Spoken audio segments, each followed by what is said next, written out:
The world's two largest economies, the US and China, are locked in a trade war, but let's cut through the hype.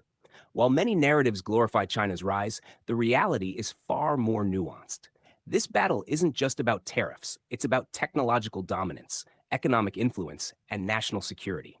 The trade war and China's moves. China recently imposed new tariffs on US imports. But let's be honest, this isn't a sign of strength. It's a desperate attempt to save face in a war it knows it can't win outright. China's economy is slowing, burdened by a crumbling property market, ballooning debt, and demographic challenges.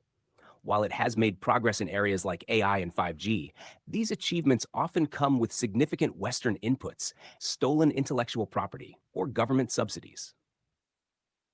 China's tech ecosystem, more fragile than you think.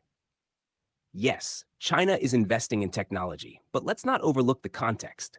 Much of its progress is built on technology it previously imported from the West. Huawei, hailed as a tech giant, saw its smartphone sales collapse after US sanctions cut off access to advanced chips. Its much publicized Harmony OS isn't as revolutionary as claimed. It's largely based on existing open source software. The US, meanwhile, is strengthening its tech dominance. Programs like the CHIPS Act are boosting domestic semiconductor production, and partnerships with allies like Japan and the EU are ensuring a more secure and resilient supply chain. Rare earth. China's dominance in rare earth minerals is often exaggerated. Yes, it currently controls a significant portion of the market, but that's changing rapidly. Countries like the US and Australia are ramping up rare earth mining and processing to reduce reliance on China. Moreover, weaponizing rare earths would backfire. China relies heavily on global markets for its economic stability, and disrupting supply chains would alienate its trade partners further. China's 5G rollout is impressive, but security concerns surrounding Huawei have led many countries to ban its equipment. The US and its allies are building secure next-generation networks that prioritize quality over quantity. Meanwhile, China's semiconductor industry still lags behind the US in producing advanced chips. SMIC, China's leading chipmaker, faces significant challenges in catching up due to restrictions on accessing cutting-edge technology. The narrative of China's unstoppable rise ignores major vulnerabilities. 1. Demographics.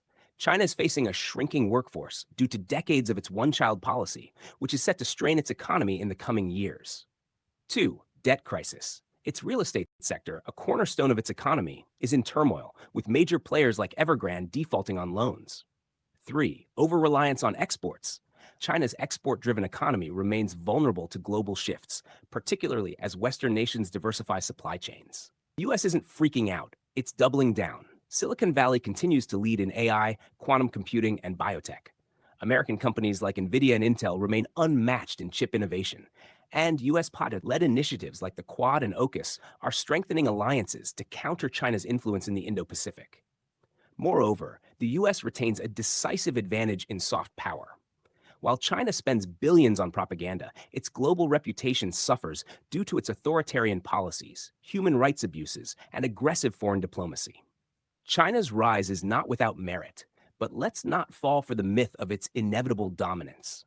The US continues to lead in innovation, alliances, and adaptability. Instead of portraying this trade war as a David versus Goliath story with China as the hero, let's recognize it for what it is: a strategic competition where the US still holds the upper hand. If you're tired of the exaggerated pro-China narrative, like this video, share your thoughts in the comments and subscribe for more balanced takes on geopolitics and the global economy. Let's set the record straight.